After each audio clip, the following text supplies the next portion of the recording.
All right, hello. In this video, we're going to go over problem number 4, which is solving equations for some indicated expression.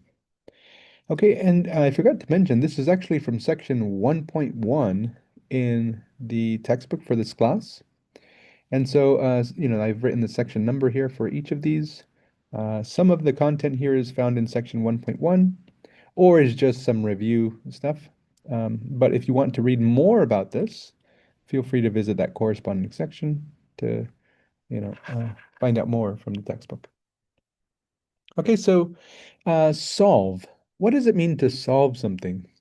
Usually we solve equations for x, and that usually means isolate that expression. Okay, so for a, we have 5x minus 7 equals negative 12.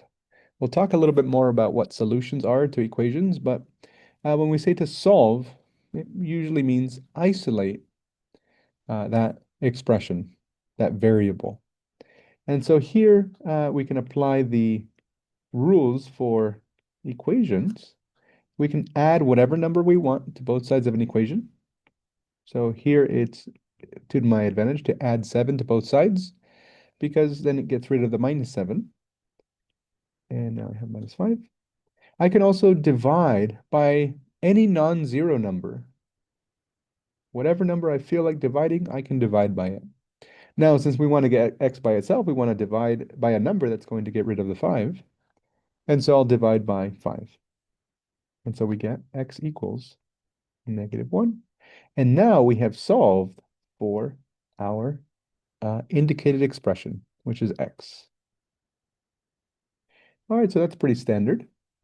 Let's go ahead and take a look at part B, which is just an equation in terms of y. 3y plus 4 equals negative 2. But let me do this one a little bit differently, just to kind of show you what we're going to get to. Um, we're solving for y, so what can we do?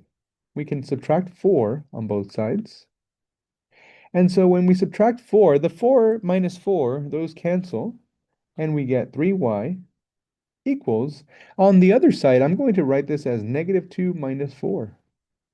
Okay, I'm not going to combine them because I don't have to. I can just write them on the left side. And then I'm trying to solve for y, so get y by itself. So I should divide by 3. So I'll divide the right-hand side, both the left and right-hand side, by 3. So 3 divided by 3 is 1. 1y is just y. And so I get y equals negative 2 minus 4 divided by 3. And that is my answer. Okay. Now you could be saying, well, hang on a second. Why didn't you just do minus negative 2 minus 4? And you could. And negative 2 minus 4 is negative 6. Negative 6 divided by 3 is negative 2. And so you could also say that the answer y is equal to negative 2. The reason I did it this way is you're going to see in the next few problems, sometimes we can't really combine some expressions.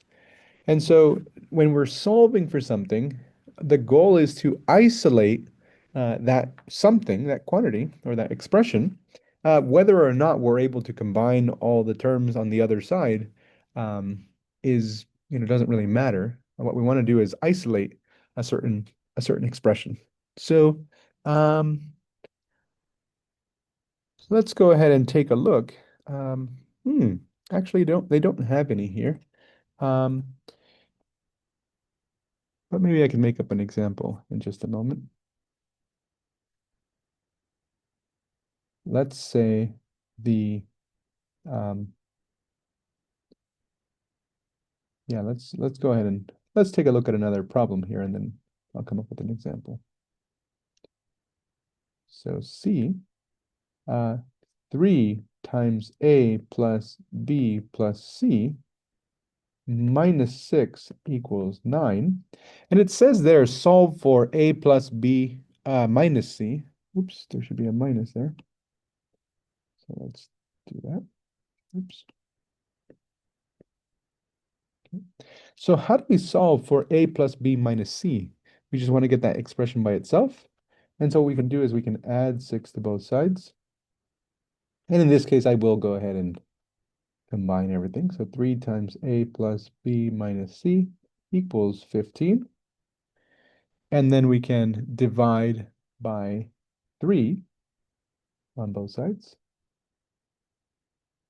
A plus b minus c equals 5.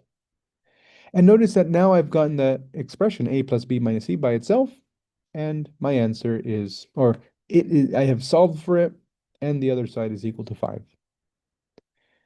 All right, so that would be my answer there. Now, if I wanted to go further and said, hey, I want to solve this for b, well, if I want to solve this for b, I could add c to both sides. That's going to cancel out the negative c, or minus c. A plus b equals 5 plus c. And then I still haven't solved for b because it's not by itself, but I can subtract a on both sides. A minus a cancels, and we have b equals 5 plus c minus a. This is what I meant earlier when, oh, well, you can't really combine all those terms together, but it doesn't really matter. We have now solved for b. We have b as an expression. It depends on c and a, but we've isolated b. If somebody were to tell me what the values of c and a were, I could very quickly plug them in and figure out what b is equal to. Okay, so there's part C.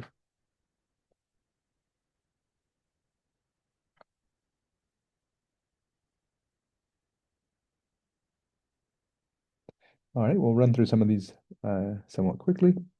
We're going to get into logarithms later in this class. For log of 2t plus 1 equals 9.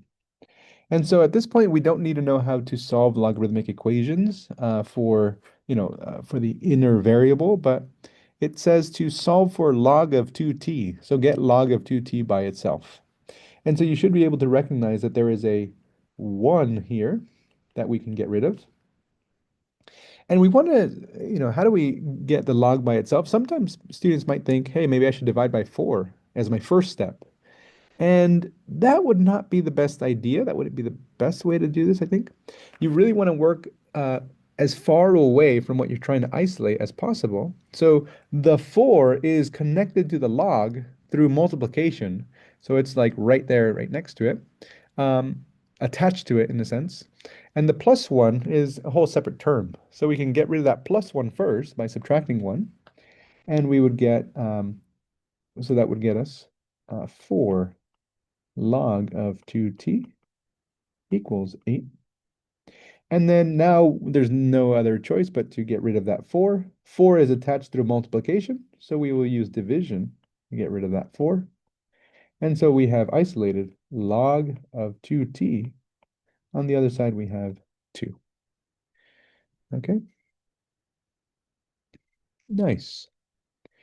Now, I don't want to make these videos too long, but just because students will sometimes, they will divide by 4 on their first step, I'll show how to do that. If you want to divide by 4 as your first step, you would have to divide each of the terms by 4. There are 3 terms. You'd have to divide both sides by 4. If you want to be very technical here and say, well, whatever we do to one side, we have to do to the other, you would actually have to divide by 4 on each side. And then if you remember your rules of dividing fractions, that would turn out that you're dividing the log term by 4, the 1 by 4, and the 9 by 4. And then those 4s would cancel. So we would have log of 2t equal plus 1/4 equals 9/4. And then you could subtract the 1/4 on both sides. And we have log of 2t equals 9/4 minus 1/4 is 8/4, or 2. Notice we get the exact same answer that we had in the other way. But we didn't have to, in the first way that I did it, we didn't have to mess with any fractions really, like adding and subtracting fractions. So I would recommend, like I said, work from the furthest away that you can from the log, like getting rid of that +1, and then work your way in, and you can that is generally simpler. But there are alternate ways of doing it. So if you feel like doing the second way, that's fine with me. All right. Cosine E. We will also look at uh, trigonometric functions later in this class. So -6 cosine of theta +5 equals -7. So again, you don't have to be able to solve for theta here. Just get the cosine theta by itself. So that's going to require us to subtract 5,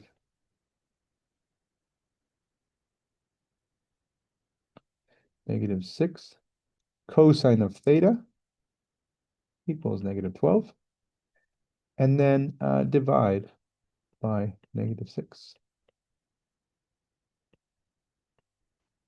So cosine of theta equals 2. And that's it. That's all we wanted. Get cosine of theta by itself, and we've done it. All right, yeah, let's try to solve a couple more of these. F, we'll switch colors. 3 divided by the quantity x plus 1, and that's equal to 2/5. So solve this for x. How do we solve something like this? Well, the way that I will tell you to do this is through the use of um, multiplying by the least common denominator.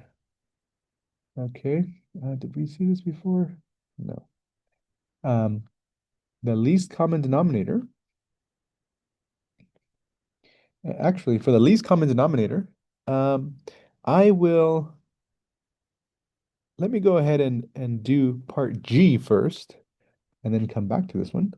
So G is 3/4 W minus 2 equals 1/2 W plus 1. Okay, so we've talked about denominators in part 1 of the first video. So what is the least common denominator here? The least common denominator is 4. And so in an equation, we can multiply both sides by whatever number we want, except for 0. But to get rid of the fractions, we could multiply by 4 on both sides of this equation, because 4 times 3/4 is going to be just 3, and there's a variable term of w, so we should carry that with us. 4 times a -2 is a -8. 4 times a half of 4 is 2, and there's a w. 4 times 1 is 4. And so notice that if we multiply by the least common denominator, oops, I meant to write it, the LCD, that is 4, we got rid of the fractions. There are no more fractions. And so multiplying through by the least common denominator, or even a common denominator like 8, 12, or 16, there are many of them, multiplying through by a common denominator will get rid of all of the fractions. And so this is a way that I will recommend to solve this problem. If you want to solve it in a different way, that is fine with me. But that's generally the method that I'll use. And so now that we don't have any fractions, we can just solve for w by getting w by itself. That amounts to, let's see, I can subtract 2w on both sides. And at the same time, I will add 8 to both sides. So to get the constant terms all on the right side, and the non-constant terms, or the variable terms, all on the left side. And when I do that, 3w minus 2w, that is just 1w, or just w, equals 12. There is our solution. And we did it by multiplying through by the least common denominator in the first step. Okay, so now that we've taken a look at G, we can go to F and say, what is the least common denominator? And if you can't think of it, like in the previous example, sometimes students will just multiply the denominators together and say that's the least common denominator. Well, no, that's not always true, actually. The least common denominator, well, you got to think about it a little bit, but you don't have to use the least common denominator every time. 2 times 4 is 8, and that can serve as a common denominator. It's not the most efficient way of doing the problem, but it will work. So the least common denominator, if you're unsure of how to find that, you could just multiply the denominators together and use that as your least common denominator or your common denominator. Okay, so the LCD here is going to be 5 times x plus 1. And we do need the parentheses there. It is 5 times the denominator of 5 times the denominator of x plus 1. In this case, this is the least common denominator, but just multiplying the denominators isn't always the least common denominator. You can look up another video on least common denominators. There's a whole process for finding that. I don't really want to go into that much detail in this video. So let's go ahead and multiply by that least common denominator. 5 times x plus 1, 5 times x plus 1, and you will see why it's used. When you multiply by this denominator that includes all of the denominators, or is a multiple of all of the denominators, then x plus 1, notice that will cancel. That fraction goes away. And on the other side, the 5 cancels, and that fraction goes away. And so now we're left with 5 times 3, which is 15, equals 2 times x plus 1. No more fractions. So that's nice. So we have 15 equals 2x plus 2. Subtracting 2 on both sides gives us 13 equals 2x. And then dividing by 2 gives us x equals 13 halves. So that's our answer, 13 halves, or 6.5 if you prefer.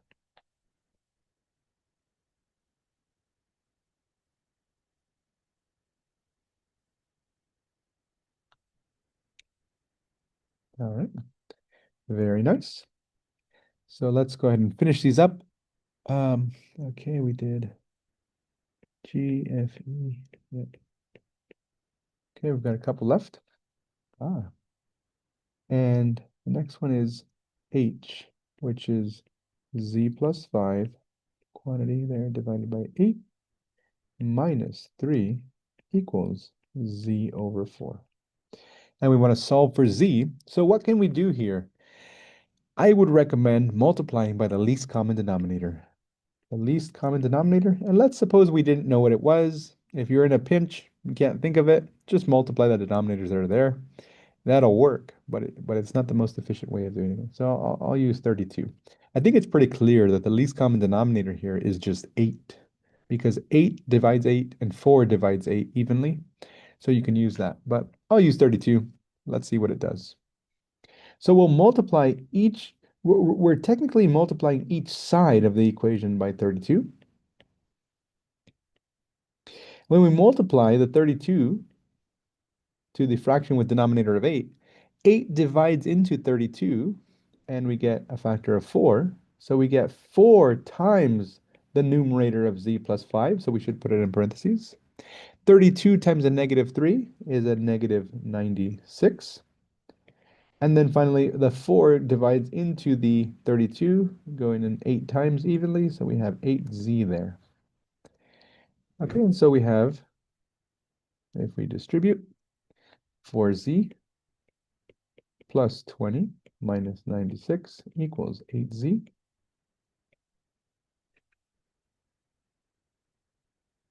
Hi. Hello.